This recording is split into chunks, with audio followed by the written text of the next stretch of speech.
I mean, they've done some things, you Like? know, and I mean, one, they immediately got up there and got power back up on the ridge. Not, you know, their work crews were working, you know, 24-hour shifts. You know, I mean, people were working, you know, those shifts so they could be on 24 hours until we got power back on. They've been working to get the gas lines all back online, and that has been a, a monumental effort that they've been able to accomplish. But they've largely done things, in my estimation, that they sort of have to do, right?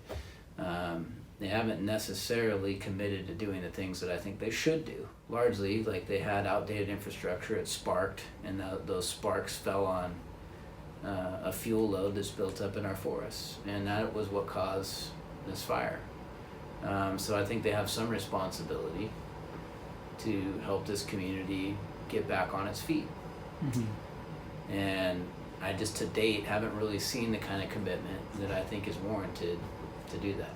Well, I mean, one, I think it is not true that this is the only way they can raise the capital. I think they can raise capital another way. They could go into the private equity markets. I think this is a cheaper way to raise capital. And I get that that benefits them and the equity shareholders, but that's not necessarily, that's not my priority, you know.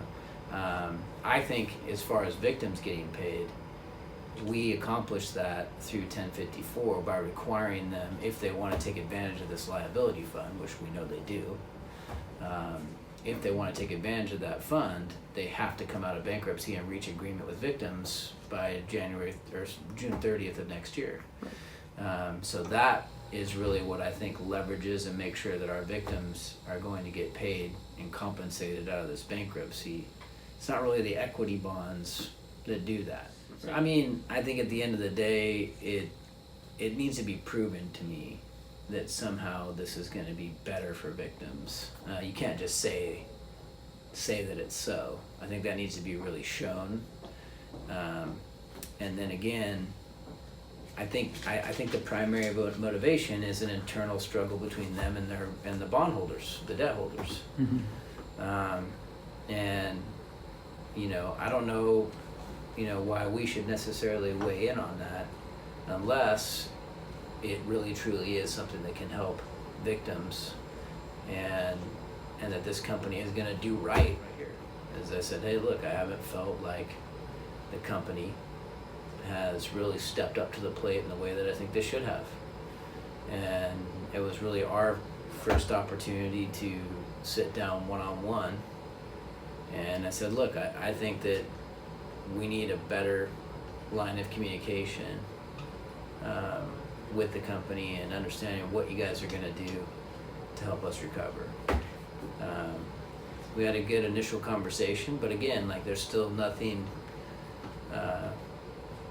concrete, and I still don't think that there's been enough of a case made that this equity bond proposal is necessary at this point in time. Not necessarily, you know, I mean, I think there's a lot of different people, you know, that are, you know, coming at this from a lot of different perspectives and have different motivations. What's PG&E's motivation in bringing this legislation?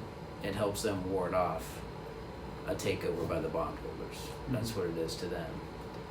There's a lot of different motivations out there. I am very clear and very upfront. I don't really care what your other motivation is. I'm worried about what you're going to do with regard to my community. And show me that, you know, look, step up to the plate, you know, tell me what you're going to do. Tell me you're going to do the things that you should do to help this community get back on its feet. And you don't feel like a settlement between Up From the Ashes and PG&E would give lawmakers cover to support this, like you?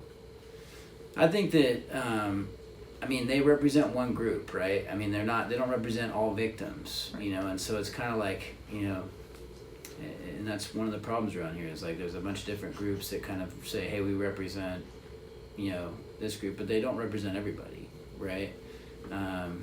So again, like, I'm just looking at my community as a whole and saying, hey, how does this ensure that, their issues are addressed. I mean, right now, it just seems to be more about getting through their internal battle in the bankruptcy.